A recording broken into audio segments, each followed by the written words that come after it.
जी अस्सलाम वालेकुम जी। Waji Hasan Alvi here and you watching अलविल एसोसिएट। जैसे कि आपको पता है एलएलबी पार्ट 1 2 3 हम तैयारी करवा रहे हैं अल्हम्दुलिल्लाह। टाइम टू टाइम आगे भी जा रहे हैं, तो आपकी दुआएं जो हैं वो चाहिए साथ साथ। एनी हो, रिजल्ट आया है पार्ट 1 का, 2 का, 3 का, 4 का, और काफ़ी ज़्यादा स्टूडेंट्स अल्हम्दुलिल्लाह कामयाब हैं। 400 प्लस मार्क्स बहुत ज़्यादा स्टूडेंट्स के हैं हमारे। चंद एक स्टूडेंट्स ऐसे हैं जिनकी कोई सप्लीज हैं, सप्लीज से रिलेटेड डिफरेंट कंसर्न्स हैं, और उन कंसर्न्स में पार्ट 1 को अगर लेके चले, मतलब बारी बारी में डिस्कस करता हूँ। पार्ट 1 के जो स्टूडेंट्स हैं और उनकी जो सप्ली आई है लास्ट ईयर, तो कोई 80-85% जो है वो इस्लामियात पाक स्टडी में सप्ली थी, जो कि इस दफ़ा अल्हम्दुलिल्लाह उस तरह से रेशो नहीं है पाक स्टडी और इस्लामियात की। इस दफ़ा बड़ी भी होगी तो 10% होगी, क्योंकि इस दफ़ा अल्हम्दुलिल्लाह जब पेपर था तो हमने आपको जो है वो इस्लामियात के भी to the point guess share किए थे और पाक स्टडी के भी to the point guess share किए थे, और उससे काफ़ी ज़्यादा स्टूडेंट्स का जो है पेपर हो गया था। तो सप्ली रेशो बहुत कम है इस दफ़ा इस्लामियात और पाक स्टडीज़ में। लेकिन फिर भी कुछ स्टूडेंट्स ऐसे हैं जिनकी सप्ली आई है, और सप्ली भी ऐसे है।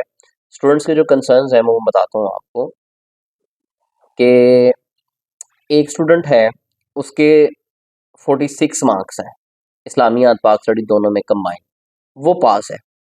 और एक स्टूडेंट है कि जिसके 55 मार्क्स हैं पाक स्टडी और इस्लामियात दोनों के मिला के, लेकिन वो फेल है। अब यहाँ पे क्वेश्चन पैदा होता है कि 46 वाला पास है, 55 वाला फेल है। What the heck hell is this? ठीक है, ये क्या है? तो इसका आंसर मैं आपको देता हूँ। मैं ग्रुप्स में वैसे बता चुका हूँ, लेकिन फिर मैंने सोचा इस पर वीडियो बना देते हैं।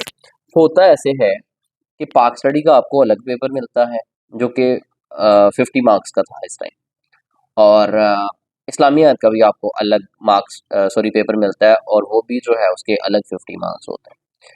अब होता क्या है कि आपको दोनों सब्जेक्ट्स पास करने हैं। ऐसा नहीं है कि दोनों को कलेक्टिवली मिला के अगर आपने 45 ले लिए तो आप पास हैं, क्योंकि बाकी जो भी सब्जेक्ट्स हैं लॉ के, उनमें 100 में से 45 वाला पास होता है। लेकिन इस्लामियात और पाक स्टडी में ऐसा नहीं है कि आपने दोनों सब्जेक्ट्स को मिला के 45 ले लिए तो आप पास हैं। नहीं, ऐसा नहीं है। होता क्या है कि इस्लामियात के पासिंग मार्क्स अलग से हैं, पाक स्टडी के इस्लामिक मार्क्स जो हैं वो अलग से हैं। अब एक ऐसा स्टूडेंट, लेट्स सपोज के पासिंग मार्क्स जो हैं इस्लामियात और पाक स्टडी दोनों में से 22 और 22 हैं, ठीक है। अब एक ऐसा स्टूडेंट जिसके इस्लामियात में भी 22 हैं, पाक स्टडी में भी 22 हैं पूरे पूरे, तो उसके मिलके बना हो गए कितने? 44। अब हैं तो उसके 44, लेकिन वो पास है।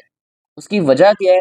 कि दोनों में जितने जितने पासिंग मार्क्स रिक्वायर्ड थे उसने वो अचीव कर लिए, so that's why he is pass, he और शी इज पास, चाहे नंबर 45 ही है। लेकिन मेरा ख्याल है 22.5 या 23 तक वाला पास होता है, उन्हें 45-46। तो दोनों सब्जेक्ट्स में पास होना लाजमी है। लेकिन वो एक ऐसा बच्चा जिसके 55 थे, वो पॉसिबल ये हो सकता है कि जो पाक स्टडी था, पाक स्टडी में वो ले गया 35 नंबर, ठीक है, और पाक स्टडी में 35 नंबर ले गया है, इस्लामियात में उसने 20 नंबर लिए हैं, तो इस तरह 35 और 20 बन तो 55 गए, लेकिन इस्लामियात में पासिंग मार्क्स नहीं बन रहे हैं, इसलिए वो फेल है।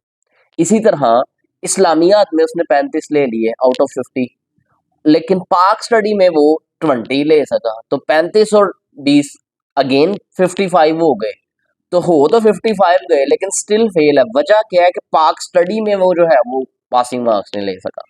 तो इस तरह से वो सप्ली बनती है कि आपको पाक स्टडी भी पास करनी है और इस्लामियात भी पास करनी है, चाहे मिनिमम नंबर लेके एटलीस्ट अगर आपने दोनों में पास कर लिया है, तो वो आप देखेंगे कि 45 नंबर भी होंगे तो आपको पास नजर आएगा। और एक बच्चा ऐसा जिसके 55 मार्क्स हैं, वो फेल है। वजह क्या है?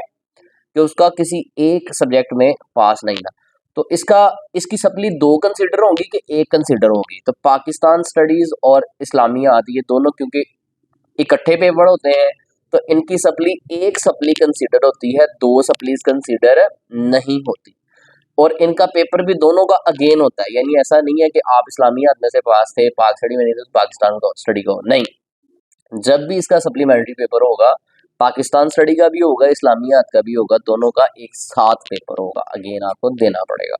और सप्लीमेंट्री की फ़ी कितनी है वो मैं पहले बता चुका हूँ कि पार्ट 1 और पार्ट 2 जो है उनकी सप्लीमेंट्री की फ़ी, चाहे एक सप्ली है चाहे 6 है, उनकी फ़ी है 11,860 रुपये।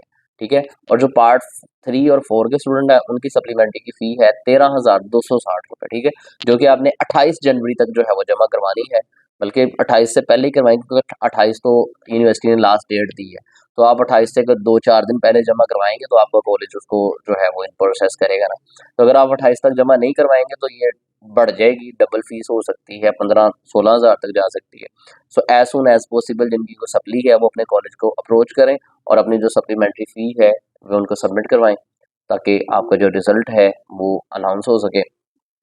मज़ीद अगर आते हैं पार्ट 2 की तरफ, तो पार्ट 2 के अंदर इस दफ़ा जो सबसे ज़्यादा सप्ली देखने को मिली है वो कॉन्स्टिट्यूशनल लॉ में मिली है। हालांकि मुझे एक्सपेक्टेड नहीं था कि कॉन्स्टिट्यूशनल लॉ में सप्ली, जो कि बड़ी अनएक्सपेक्टेड सी बात है क्योंकि कॉन्स्टिट्यूशनल लॉ जो है एक बड़ा आसान सा सब्जेक्ट है। अब इसमें हुआ क्या कि कॉन्स्टिट्यूशन के दो पार्ट्स होते हैं, एक तो यूके का कॉन्स्टिट्यूशन होता है, एक यूएस का कॉन्स्टिट्यूशन होता है। तो आपको यूके कॉन्स्टिट्यूशन के भी 6 में से 3 सवाल करने होते हैं और यूएस कॉन्स्टिट्यूशन के भी आपको 6 में से 3 सवाल करने होते हैं। तो इस तरह कुल मिला के आपको 6 क्वेश्चंस जो है वो अटेम्प्ट करने होते हैं पेपर के अंदर। टाइम लिमिट आपके पास वही 3 आवर्स होते हैं, आप 3 आवर्स में मुश्किल से 5 क्वेश्चंस अटेम्प्ट कर रहे होते हैं, लेकिन यहाँ पे आपको क्योंकि 6 अटेम्प्ट करने होते हैं तो इसलिए आपके पास टाइम मैनेजमेंट का इशू आ सकता है। बहुत सारे स्टूडेंट्स मेरा ख्याल ऐसे होंगे जिन्होंने जो है कुछ ने तो 6 के 6 क्वेश्चंस ब्रिटिश वाले कर दिए होंगे, यूएस को हाथ नहीं लगाया होगा, वो भी फेल है। क्यों? क्योंकि 3 यूएस से करने हैं, 3 यूके से करने हैं, ठीक है। ऐसा नहीं है कि आप 6 के 6 क्वेश्चंस किसी एक कॉन्स्टिट्यूशन के उठा कर दें, ऐसा पॉसिबल नहीं है। तो आपने 3 क्वेश्चन करने होते हैं यूके कॉन्स्टिट्यूशन के, 3 करने होते हैं यूएस कॉन्स्टिट्यूशन के। फिर टाइम मैनेजमेंट बहुत ज़्यादा मैटर करती है कि आपने 3 घंटे के अंदर ईच क्वेश्चन को ज़्यादा से ज़्यादा आपने 30 मिनट्स देने हैं। अगर आप 30 मिनट्स एक क्वेश्चन को देंगे तभी 6 क्वेश्चन जो है 30 घंटे में होंगे। तो जिन लोगों की यूके या यूएस में सप्ली है पार्ट 2 वालों की, उनसे भी अगेन रिक्वेस्ट है कि यूके और यूएस की जो प्ले लिस्ट है यूट्यूब पे पड़ी हुई है उसको जाके सुने, वहाँ से तैयारी करें और अपनी सप्लीमेंट्री जो है वो क्लियर करें। फ़ी अगर बात करें तो पार्ट 2 वालों की भी चाहे 1 सप्ली है चाहे 6 सप्लीज़ हैं, 28 जनवरी से पहले पहले मैं कहूँगा कोई 22-23 तक जो है वो अपने कॉलेज को अपनी सप्लीमेंट्री की फ़ी जमा करवा दें, ताकि कॉलेज बाद में ये रिजर्वेशन ना लगाए कि आपने फ़ी लेट जमा करवाई थी, दैट्स व्हाई आपकी प्रोसेसिंग नहीं हो सकी। तो ये जमा करवाएं ताकि आपका सप्लीमेंट्री का एडमिशन जा सके। और अगर आप जो है वो पार्ट बनना चाहते हैं हमारे ग्रुप्स का तो हमें कांटेक्ट कर सकते हैं 031343845159। जो स्टूडेंट्स जो है वो सप्लीमेंट्री में ऐड हो चुके हैं वो वेट करें, सून इंशाल्लाह वहाँ पे मंडे से होप सो हम जो है वो कुछ ना कुछ मटेरियल बेचना शुरू कर देंगे आपके रेलेवेंट सब्जेक्ट्स का तैयारी के लिए। और वो स्टूडेंट्स जिन्होंने रिक्वेस्ट भेजी हुई है सप्लीमेंट्री ग्रुप में और उनकी अभी एक्सेप्ट नहीं हो रही है, वो वजह ये है कि उनका नंबर मेरे पास सेव नहीं होगा। सो अपना वो मैंने ग्रुप के लिंक के साथ कुछ डिटेल्स मांगी होती हैं, तो वो डिटेल्स लाजमी तौर पे जो है वो सेंड किया करें लिख के, ताकि आपका नंबर सेव हो सके और आप मैं ग्रुप में ऐड कर सकूँ। मज़ीद इस ऐसी वीडियोज़ के लिए अलविदा एसोसिएट को जो है वो लाइक एंड सब्सक्राइब कर लें, ताकि आपके पास लॉ से रिलेटेड इन्फॉर्मेटिव वीडियोज़ जो है वो पहुँचती रहें। आज के लिए इतना ही है, मिलते हैं इंशाल्लाह नेक्स्ट लेक्चर में, तब तक के लिए अल्लाह हाफिज़, थैंक यू।